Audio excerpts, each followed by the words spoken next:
Hey, welcome back everybody. Welcome back to my channel, Amused Jester. My name is Junior. Today we're going to be looking into Threezero's Storm Shadow and Snake Eyes. These are 1/6 scale, so they're basically around 12 inches. Let's check that out and see. Here's a ruler, slightly below 12 inches. As you can see, the legs are splayed out, so it probably would hit 12. Exactly 12 inches. So these are old figures. Why did I buy them? And what convinced me to buy them, right? So we know Cobra Commander is coming out. This is 3-0. Cobra Commander is $150, and Destro, I believe, is around that price too. And I've been looking into 3-0 even before then, but I wasn't too impressed, to be honest. Even though the price is, the price is really enticing. 150 for a 1/6 scale figure with this much detail and this much accessories, to the point that it's got all the accessories you need. Storm Shadow comes out with 6 more hands with 6 pegs. So it's actually 8 hands with 6 pegs. Same thing with Snake Eyes. Same number of hands, right? It's got all the accessories you could possibly need for each individual character. It does not come with a base. I'm okay with that because they can stand on their own. But if you want to pose them flying or kicking, then the lack of the base might hurt the figure's overall value. Now, it looks nice. You guys have to admit it looks really nice, right? The articulation is really good considering certain aspects of it. I'm not a great futzer because I don't usually take the time, but you can definitely futz this figure to a better to look more realistic. So what held me back at 150 price point? What held me back? One thing, Storm Shadow was the very first figure that interested me in the figure, because honestly, I'm not a big fan of these two characters. I know them, but I'm not one of those people who's like, oh, it's Snake Eyes, I have to get that figure. I'm more like, oh, it's Cobra Commander, I have to get that figure, you know.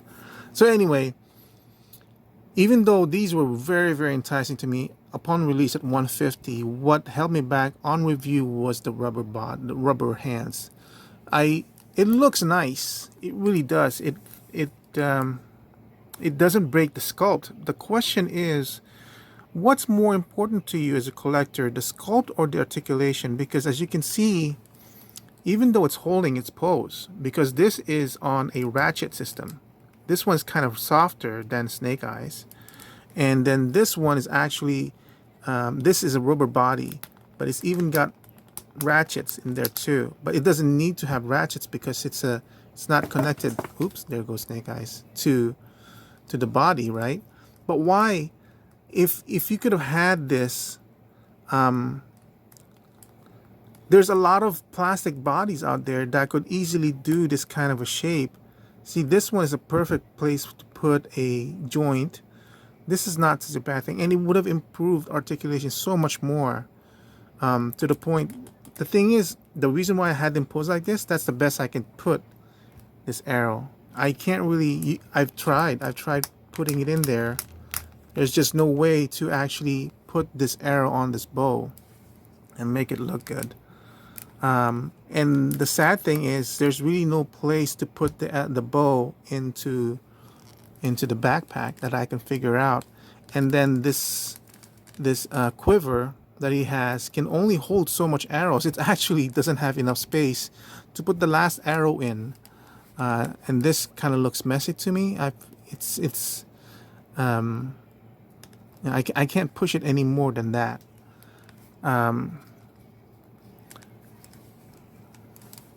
And then the other thing I heard was the problem with the pegs in the hands could be loose. That's an easy fix for me because I can always put hot glue to tighten up the peg hole when I insert it. And because it's hot glue, it's very malleable. You can easily pull it out and everything. And it's not permanent, right? So that's good for me. The choice of that's pretty much what held me back. But so I looked at the reviews. There's a version of this where the hands are sleeved, right? But it's a camo version, and I don't want the camo version. I wanted the pure white, and I was considering buying that and then bleaching out the camo or something. But upon further inspection of other reviewers, I saw that they maintained the rubber hands underneath the cloth sleeves. And why did they have to do that? I don't know. Maybe it's because it's easier to produce just the one type of hands and then put the sleeves over on top of it. But then, you know, the whole point was to get more articulation. That would have been a perfect chance to have this as just a regular plastic. Now the legs does use regular plastic. It's got a lot of range of movement. It's not limited by that. The choice of clothing that they use in this one is thin, but it's perfect because it does a lot of folding. The folds that it creates are almost realistic. And as you can see, the joints are almost loose to the point that it might eventually degrade in the future. And it might be problematic because, like I said, it doesn't have a stand, but it does allow for a little bit of forgiveness, at least in my part, to say, well, $150 figure, you can't find that price right now for any 1/6 scale figure. I believe the new Hot Toys division Hono, their Wolverine and Magneto, I can't remember if it was 150 or 180, but I do know it's below 200. And here's hoping they can deliver it, especially since it's a Marvel license. If they can deliver that, then I'll, you know, I already pre-ordered it, and we'll see what happens with that one. But when I saw Cobra Commander and Destro, that was an instant pre-order for me because I hope, I'll look at the reviews again, but I'm hoping that the underneath body, because it's all completely clothed, is all fabric. Going back into Stormshadow, here's the puzzling thing. So this is rubber, okay, understandable. So you can keep that nice sculpture going on. It really looks nice. But you lose all articulation in the body. This rubber goes all the way underneath into the crotch. And the question is, why didn't they stop at the waist so you can at least have a waist swivel? It doesn't have that, right? Because after the waist, it's all completely covered up by the cloth anyway. This is rubber that goes all the way down to here. One piece rubber, which means you don't have any kind of articulation sideways or even forward. And I'm trying to bend this right now. There's a lot of resistance in there, and it makes me question whether there's even an articulation underneath this rubber body. I'll do some more research on that and see if anybody's even attempted to open this up to see what the internal structure is in this one. I also do wonder if there's any possibility I can replace these arms with regular plastic arms and improve on it. Now, why am I thinking of all these customizations? Because for a $150 1/6 scale figure, you kind of almost think, well, you almost do think that, wait, why are we required to do all these modifications on a figure that we bought? This thing should have been done by the manufacturer themselves. You're right, absolutely right, and I agree with you. I got these for $90. $90, $10 shipping, so it's $100 for each figure.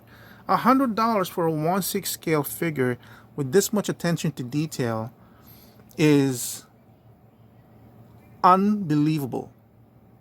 That's almost like a 20-year price range. Like 20 years ago, maybe it was around that time. I remember I bought my first Hot Toys, the Iron Man Mark 1, maybe 15, 20 years ago when it first came out. That was $160, but it came with a lot and everything. But so this is kind of like a $100 figure, maybe like a Sideshow collect when Sideshow first came out with G.I. Joe and everything. But Yeah, for $100 figure, yes, I'm considering customizing the heck out of this one just to get it to the point of something that's more enjoyable for me. Now, in my mind, here's what I'm going to do with Storm Shadow. This one of the other things that held me back on the rubber is that eventually this thing is gonna degrade or break. Right now, it's capable of doing 90 degrees on the hands without it. Actually, it goes more, but it just fights back. Wink.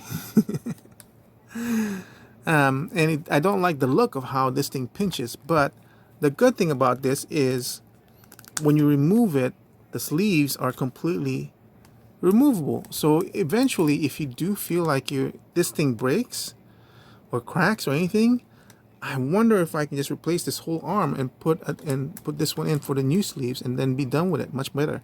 The other thing I'm thinking of doing to this figure is just basically cutting this rubber and wondering if there's a rotation on that waist. But then if there isn't any, that's a waste of effort on my part. And then what I would probably do if I do cut this thing is glue the fabric onto the waist so that it doesn't go down below the cut part. The other thing I suggest when you're doing the switch out on the hands, because like I said, sometimes the pegs are loose, it's easier to put your weapons while the hands are detached from the arms. Meaning, grab your hand like this, attach your weapon, and then pose it to the point where you want it, and then plug it in. That's much easier to maintain the pose because of the fiddliness of the whole thing. You might get frustrated and everything. Now, the other thing I think I mentioned in the unboxing was the paint application seems lacking. Again, I do tend to say, well, $150 figure, I can kind of be okay with that. $100 figure, I'm very forgiving at that price range. I really am. This fabric that they use in this one looks good, but I'm afraid this will eventually crack and peel. But you know, again, I can be forgiving with that because I'm even okay with just having this as bare black. Now I don't know. Is Threezero coming out with the commando figure?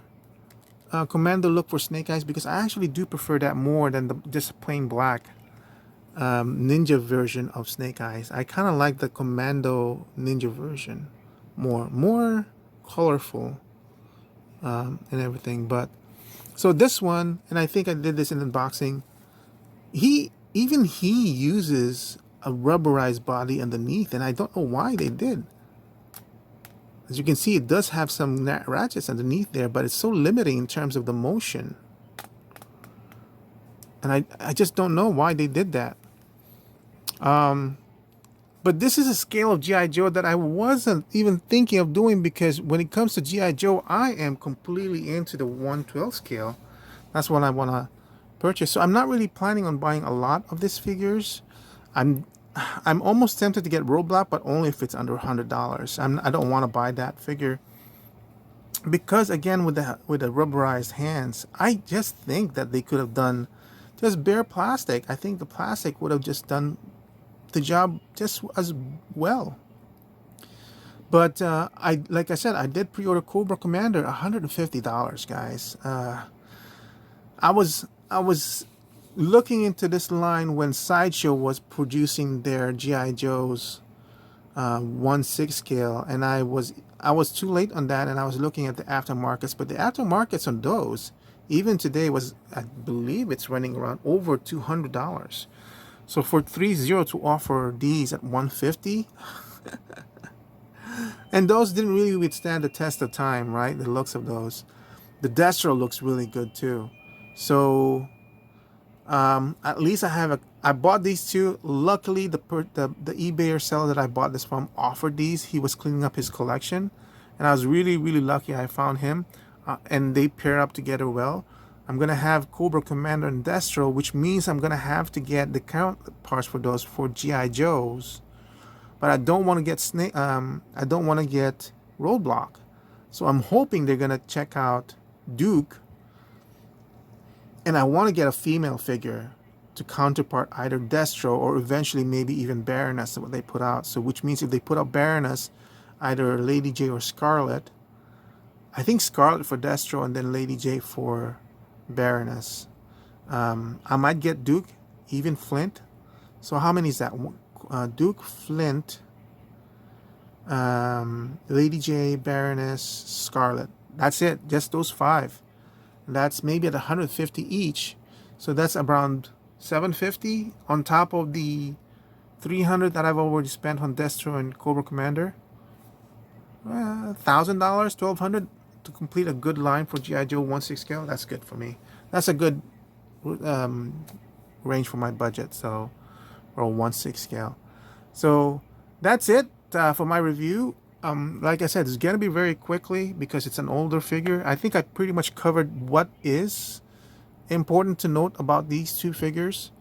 I did speak a little bit more about the articulation on the unboxing and more to, and also the restrictions and also the paint application.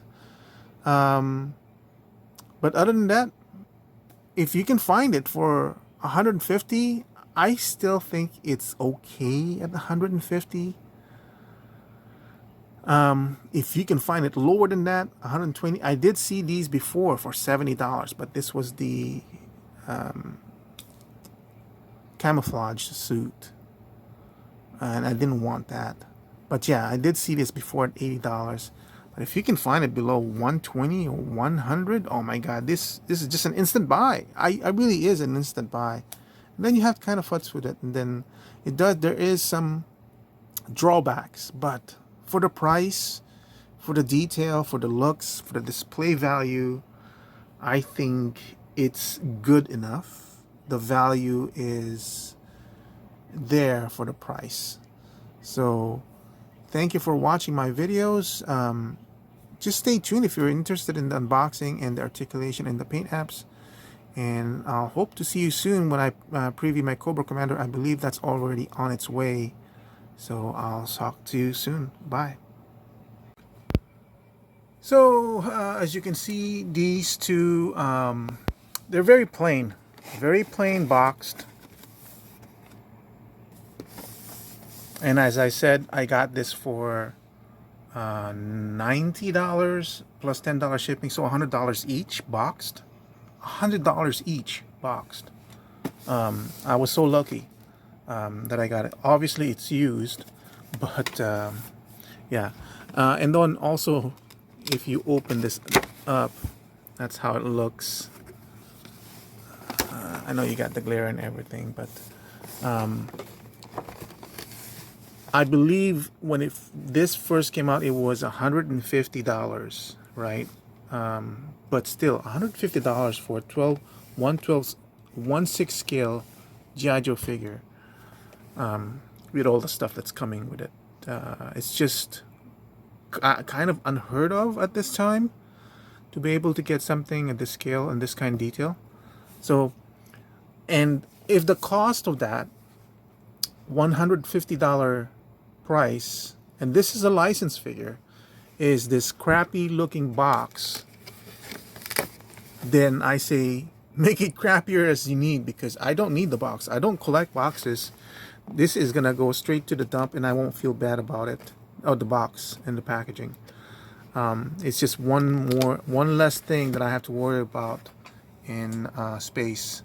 So I collect the figures inside, and I don't intend to sell it. These are going to be mine until my dying breath, and then it's going to be up to my heirs to decide what to do with them. That's their problem. I will have, by that time, enjoyed the hell out of these things, especially for $100. So let's do a fast forward unboxing and all that stuff.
I really got lucky on these figures. I don't even think, at least for Snake Eyes, that the guy even opened him up completely. So with these figures, there is a problem with the peg joints over here. I've read that they can be very loose. This is okay, but not as firm as you could want. I guess you can put like some. I would put in like hot glue, and then while that's cooling off, I'd put this in. That way, it creates a more secure hole, but not completely, because it's hot glue, so it's just gonna be flexible.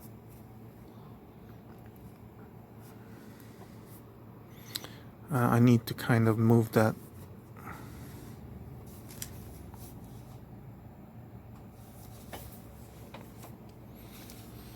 It's not completely centered.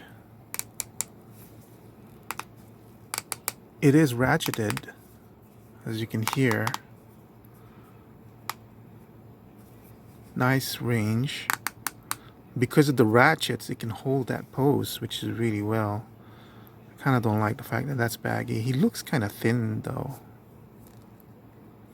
proportionately.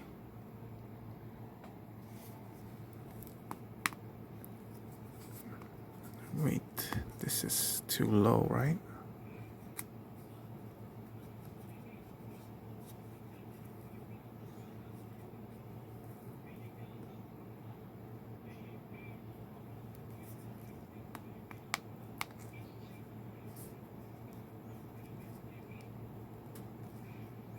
Ah, look at that. Not double jointed. I wonder if this is rubber inside it too.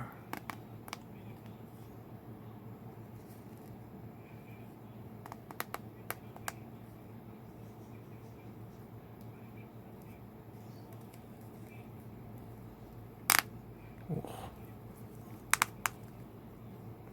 Okay. So I don't know what's going on with this. This is the scary part about not knowing where the joints are.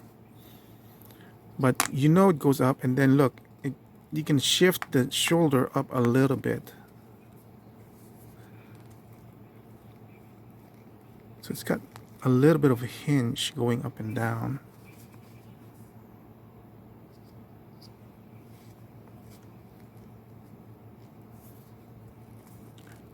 This feels kind of pleather, a pleathery-like substance or rubbery-like substance. I think eventually might degrade depending on the usage or how much you put it through.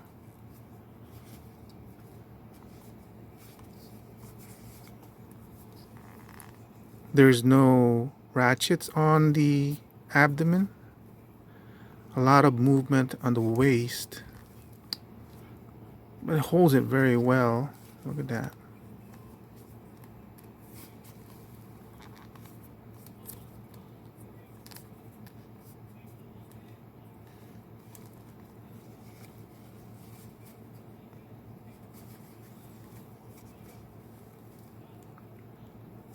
No ratchets on the thigh leg part. Can go that high. Sideways is a little bit better because you can kind of move this side, but honestly, with the restriction of the cloth, that's the best you can do in terms of relations to each other. This is very thin material, so that's kind of good because as you can see, look at how the folds are performing. That's really good, I think.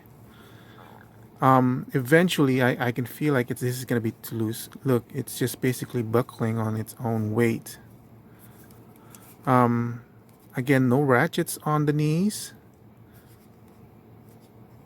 I can go back that far. I think this is a rubbery hand. It is. I can kind of feel it as I squeeze through.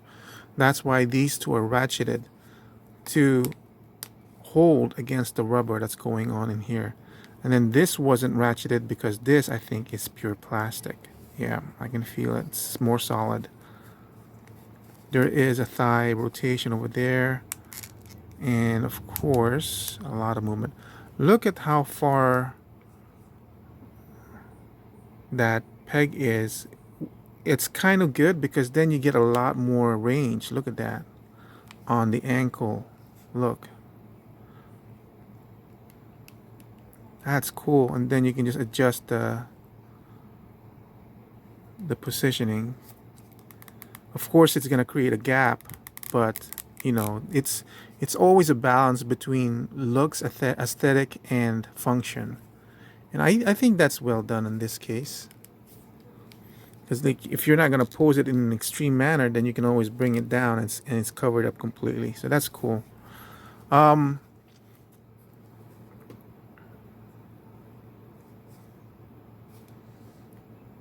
Yeah, it might cause a concern for people because of how loose these peg holes are, or pegs on these arms are, but I think that's easily fixable. At $150 range, I think it's still a pretty good option.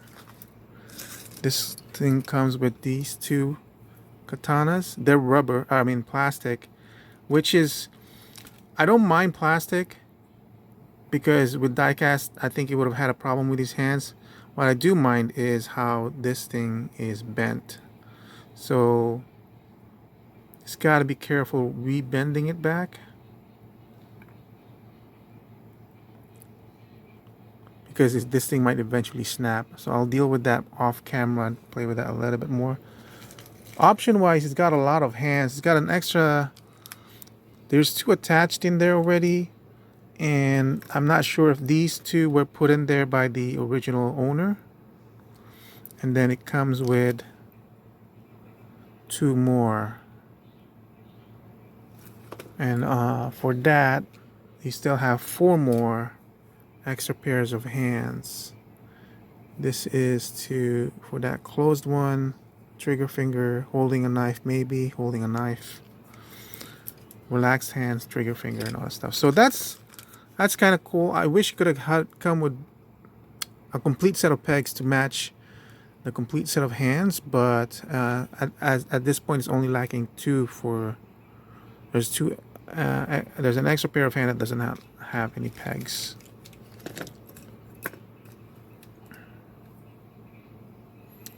Here's the, is it an Uzi? Is what it's called? Yeah. Also plastic. Be careful of this very thin material. This is where it would probably snap if you're not careful. Paint application, very, be careful of this thin material. This is probably where it's going to snap, or this one when you're swinging it open. It is tight, but not too tight. Very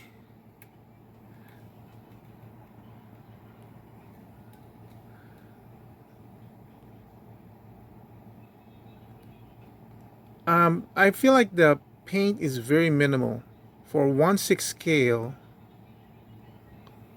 item. It is quite minimal. I got it for 100, so I don't mind. Dry brushing silver into this one is not a problem for me. But for a 1/6 scale, you kind of think that's not something you should be doing. But for $150, that's what I'm comparing it to.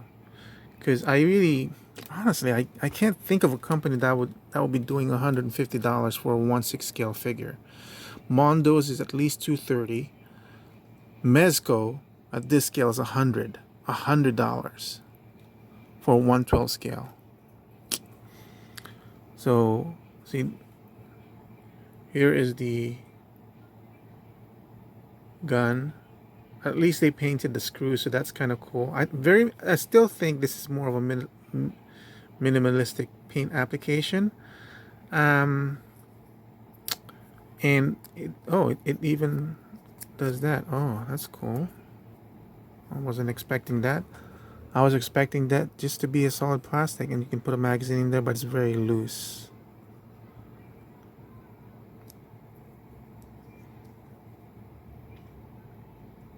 But again,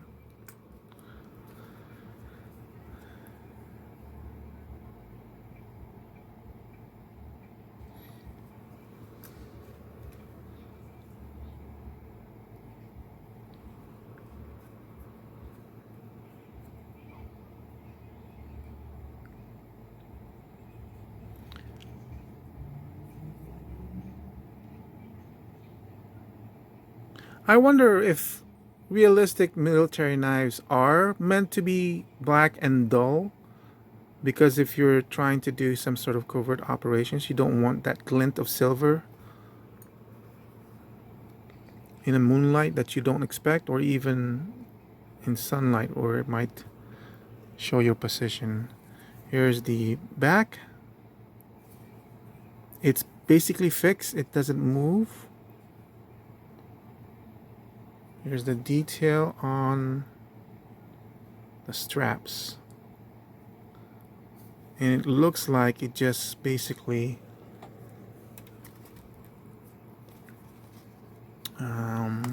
maybe take this off, put this in like so. Yeah, the body is like underneath this cloth is rubbery. Taking off that head doesn't really offer a lot of resistance.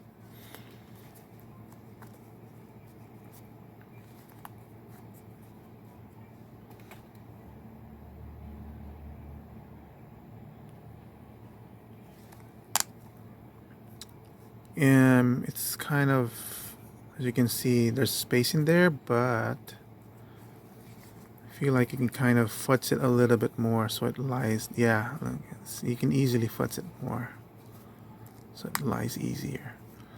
And notice that this shoulder is higher than this one, so there is a movement up there to lift the shoulder so it looks a little less awkward. I always say it's always good that you can put the hands really close to the body. So let me put this up completely, and we'll talk about the final review of this particular figure. Here's Stormshadow. This is the muscle body. I'm betting that even though that's got a rubbery body underneath, it's not as detailed as this one. It is a shame that it seems like the ratchet on this one is less stronger, so it's really fighting back. And it does not look good when it's doing that. Even though this is a rubber body, you can tell that it's a separate piece. So there is that ratchet. And as you can see with this one, there is a slight move up and down on the peg that's connecting the shoulder. That's probably what's going on with that one too. So this is telling me a lot from the underbody in this one that we're not seeing. This is a rubbery body, so unfortunately that restricts a lot of the movement. Wow, nothing. Like not even down here with the waist. And I can feel that this rubber body goes all the way down to the butt, which they didn't have to do. What they should have done was this rubber body over here should have cut off at the waist. That would at least have supported the rotation of the waist and the movement side to side. That was bad design, I think. The head, we know we can move a lot because of that. We know this one moves that much. This is more restrictive in terms of the hand. Even though it can go higher, it basically just snaps back on its own. One of the things that made me hesitate on this when it was first revealed was the rubber body, because I don't know if it's really necessary to have made this rubber body. Aesthetic wise, it looks nice, but this is a ninja, so you're gonna need to pose them more, and I feel like this could have been done just as a regular hands or arms, or at least have that option. I was actually holding off on buying this and looking for the one that has the fully sleeved one, but that was the camo look, I think, which I didn't like. I wanted this one this version. But for $100, I was, you know, yeah, why not? And as you can see, again, the joints are almost too loose on the knees.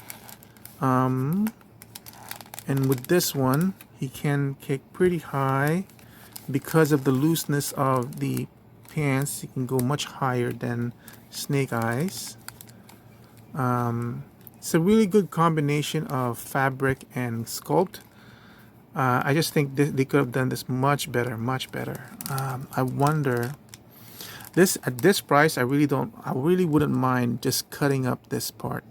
I really don't. And then doing something to customize it and get that rotation. If there really is a rotation on the shoulder in this one, I almost feel like it's just like one solid piece underneath. They did the same thing on this one, so a lot of movement on the ankles. This one, the pegs are a little bit more secure, to the point that the one that came off was the pegs. Huh. Or that the pegs didn't come off. This one did, okay.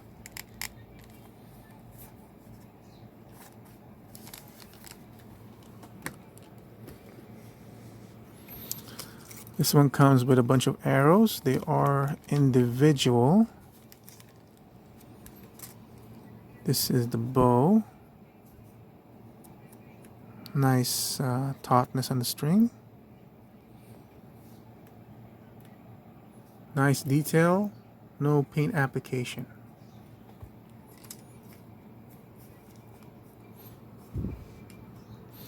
So just like Snake Eyes, it does come with 4 extra pegs, and then it comes with 3 sets of extra pairs of hands, plus the 2 that's included. So again, you'll only be lacking 2. I would kind of even suggest choosing the 2 that you're most likely not going to use and just pegging it and not even dealing with it in the future. Same design that they did on the Snake Eyes' back holster, I guess, where it's just very static, there's no movement. So wait a minute. Oh yeah, okay. So same katana. Luckily this is slightly more okay. And I better plug this in before I forget whose sword these are. There's an unfortunate chunk of sprue plastic that was cut off.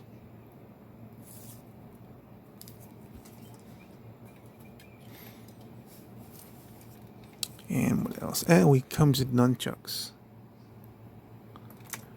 Alright, let me put them up together and we'll do the final review. Thank you for watching. I hope you find the video enjoyable.